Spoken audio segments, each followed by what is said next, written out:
السلام عليكم، اش اخباركم؟ كلشي بخير؟ كنتمنى يا ربي تكونوا كاملين بالف خير وبصحه جيده يا ربي. ومرحبا بكم معايا في الوصفه الطبيعيه مع اشرف.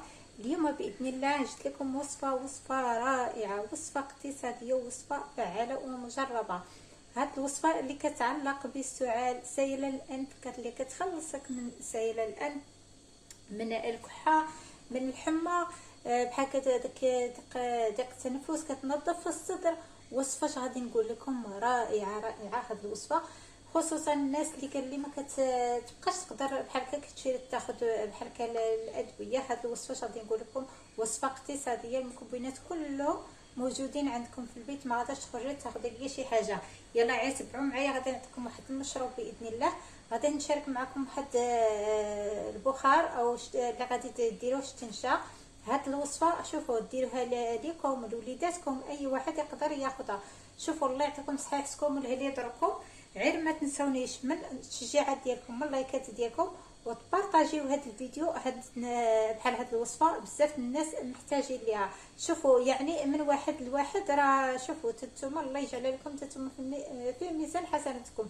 من واحد لواحد كيعطي كل واحد مثلا كيعطي الوصفه الواحد، راه يعني كياخذ حتى واحد الحسنات وواحد الاجر. قريبا باذن الله غادي نشارك معكم واحد الوصفه اللي هي ساهله، وصفه لتقويه المناعه، يعني اش غادي نقول لكم مفيده بزاف يعني لجميع بزاف المشاكل اللي كتزولها هاد الوصفه باذن الله اللي غادي نشاركها معكم. انا كنت غادي نشاركها معكم، انما خاصني حتى ان ناخذ المكونات اللي باش غادي نشاركها معكم. وصفه رائعه هذه اللي مهم. هنايا راكم كتلاحظوا معايا العسل، عسل النحل او عسل بالاعشاب، انا راه ماشي دايره ليه الاشاره. مهم قريبا باذن الله، ما غاديش نعطلوا عليكم، تقريبا في هذا الاسبوع باذن الله غير ناخذ المكونات وغادي نشاركوا معكم. هذا اش غادي نقول لكم لتقويه المناعه، علاج بحال السعال، بحال داك كينظف الصدر، كيعالج جرثومات المعده بحال الكبر، كيعالج جرثومات المعده، الحرقه المعده، الحموضات المعده. اش غادي نقول لكم هذا مفيد بزاف باذن الله. قريبا باذن الله غادي نشاركوا معكم داك بحال الا كان عندك الالم في الحلقه ديالك، اولا الحرق في الحلقه ديالك، اولا شي حاجه غير الا كان ضاربك البرد، باذن الله غتاخذي هذا باذن الله، ما غاديش يبقى عندك كاع هاد المشاكل. مهم باذن الله ناخذ المكونات باش غادي نخدم معكم هاد سميتو هاد الوصفه باذن الله، وغادي نشاركها معكم. ولا غادي نشاركها معكم حتى غادي تلاحظوا معايا، غادي نخلطها قدامكم باذن الله. هنايا باذن الله غادي ندوزو على الوصفه المشروب اللي حنا غادي نحضروا. اول مكون اللي هي البصله، وما ادراك من البصله مفيده بزاف بحال هادشي ديال المشاكل ديال السعال كما ذكرت لكم، اللي كتنظف الصدر. رائعه هذه الوصفه، راه هي مجربه وراني فيها مشاركه معكم عده وصفات بحال هكايا، خصوصا بحال هكا من البصل. غادي ناخذ هاد البصله بحال هكا اللي كتكون مثلا تكون متوسطه، الا كانت كبر من هذه راه كتاخذي النصف ديالها. انا غادي نقشرها ونقطعها ونرجعوا نتلاقاو ونكملوا. هنايا بعد ما قشرتها كتشليها بالماء، كديريها في واحد كاسرونه، كديري عليها واحد 4 الحبيبات حتى ل5 ديال القرنفل، اللي هو هذا هانتوما كتلاحظوا معايا. هذا اش غادي نقول لكم راه رائع لتنظيف الصدر، وبحال هكا اللي كيكون عنده داك التنفس، رائع مفيد بزاف. هنايا كناخذوا واحد نصف عصير ديال الليمون الحامض، نصف ديالها. غير نحاولوا بحال هكا هاد سميتو البذور او العظيمات، نحاولوا ما نخلوهمش يهبطوا بحال هكايا في هاد الوصفه اليوم باذن الله. لا غادي نحضروا الا كانوا هاد البذور او هاد العظيمات، غادي يجينا هاد المشروب غيجي مار. نحاولوا بحال هكايا نصفيو. المهم واحد 2 معالق. هنايا كديري على هاد المكونات، كتضيفي عليهم 3 ديال الكؤوس ديال الماء، هاد الحجم اللي كتلاحظي معايا. هنا الكأس الثاني، الكأس الثالث. صافي كتغطي عليهم، كتحطيهم فوق البوطه. بعد ما كيبداو يغليو كتحسبي ليهم 10 دقائق وكتنقصي عليهم العافيه، يعني البوطه كتنقصي عليهم كتحسبي ليهم 10 دقائق وهما كيغليو. بعد ما غادي تدوز ديك 10 دقائق غادي نكملوا باذن الله.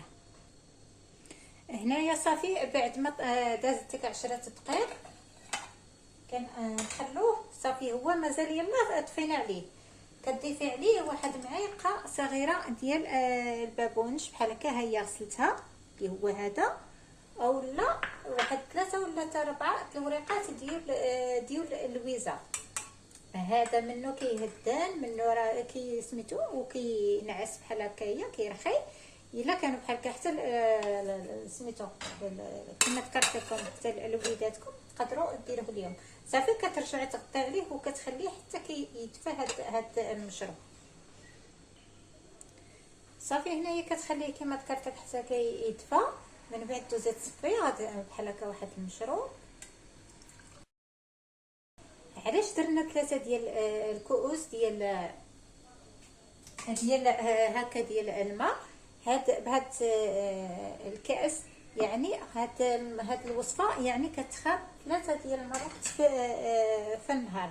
يعني مثلا مشروب من بعد الفطور، مشروب من بعد الغداء، ومشروب من بعد العشاء. يعني حتى ماشي غير من بعد العشاء، لا حتى كيبغي مثلا انتي ولا الوليدات او شي حاجه حتى كيبغي صافي كيمشي للفراش ديالو كيمشي ينعس. هذه غادي دير واحد استنشاق، واحد البخار اللي غادي نحضر معكم دابا. من بعدو غادي تاخدي هذا المشروب. يعني كما ذكرت ليك الوليدات مهم اي واحد ياخذه. مثلا لا خدينا بحال هكا من بعد الفطور، ماشي غير نفطروا صافي وناخذوه، كنبقاو واحد شويه ثاني من بعد الغداء ثاني بحال هكا ثاني نتغداو مثلا وكناخذوا ثاني هذا المشروب. شوفوا حتى ولا كانوا بحال هكا الوليدات وغادي للدراسه او شي حاجه باذن الله وكان فيهم بحال هكا السعال، نعطوه لهم ما عنده حتى شي اضرار، بالعكس راه مفيد لهم بزاف بزاف. المهم ما ذكرش لكم الوليدات السن اش من السن اللي يقدروا ياخذوا هذا المشروب. شوفوا من 4 سنين والفوق تعطوهم هذا المشروب، ما عنده حتى شي تخوف، ما عنده حتى شي اضرار. راكم لاحظتوا معايا ما كاينش شي حاجه اللي هي مره. اما الوصفه كما ذكرت لكم او البخار اللي غادي نعطيكم الاستنشاق، هذا اللي رائع غادي نقول لكم رائع مفيد بزاف بزاف بزاف. بحال سيل القلب، للعطس، الزكام، الحمى، المهم كاع داكشي داك المشاكل بزاف بزاف المشاكل اللي كتحيدها هاد الوصف. بحال كان كما كنقولوا كيكون واحد الخنق، يعني مخنوق من جهه الانف ديالو. علاش غادي نقول لكم رائعه. هانتوما غادي تلاحظوا معايا الماء اللي غادي باذن الله غادي نحطوه عليها.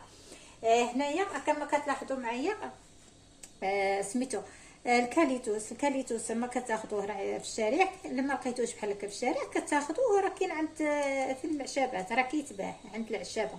كاليتوس راه مفيد بزاف بزاف بزاف بحال هاد المشاكل. عندنا هنايا الشيح، معلقه ديال الشيح.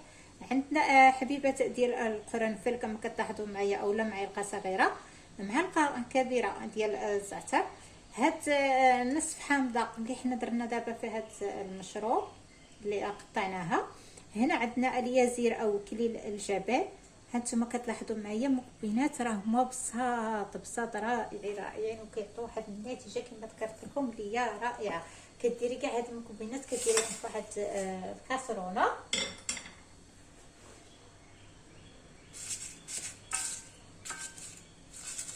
تقدري ديري حتى شي كاسرونه كبر من هذه. الماء اللي كتضيفي عليهم الى قريب لك البحر كان احسن، كديري الماء ديال البحر كان احسن كما ذكرت لك. الى قريب لك البحر كديري الماء ديال البحر كان احسن. ما قريبش لكم البحر ملي كتديري الماء الكافي. مثلا شوفي الماء ماشي ضروري شي الماء اللي هو كثير، المهم بحال هكا هانتوما كتلاحظوا معايا تقريبا واحد ليطر بحال هكا ديال الماء. الا ما كانش عندك الماء ديال البحر كديري الماء عادي وكديري واحد نص شاشيه بحال هكا. هذا القياس اللي عطيتكم ديال لتر ديال الماء، كديري نص شاشي مثلا ديال الملحه او لا كاس بحال هكا مثلا عامر ديال الملحه العاديه او الملح الخشن او الملح الحيه، داكشي اللي كان مهم اللي كان. كديريها بحال هكايا مع هاد المكونات صافي، كتغطي عليهم وكديريهم فوق البوطه.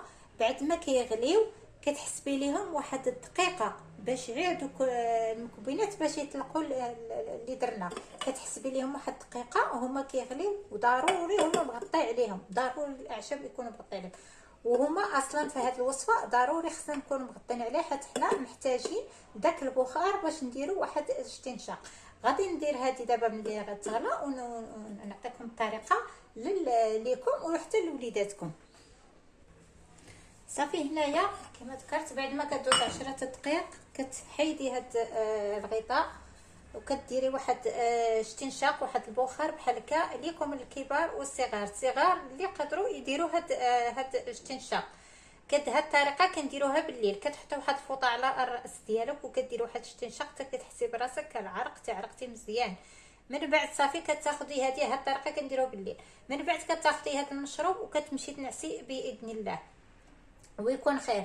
الوليدات اللي ما يقدروش يديروا استنشاق كتحيدي الغطاء من على هاد الكاسرونه وكتحطيها فوق البوطه وكتخليها كتبقى كتغلي. والوليدات كيكونوا في البيت راه هما كيستنشقوا داك البخار، ومفيده بزاف بحال هكايا. هاد سميتها تخليها بحال هكا كتغلي في البيت، يعني ما يبقاش داك هذا الريح مثلا ما يبقاش كيدور عندنا بحال هكا في البيت. بالتوفيق، الله يخلينا ويخليكم على خير. الى فيديو قادم باذن الله، والسلام عليكم.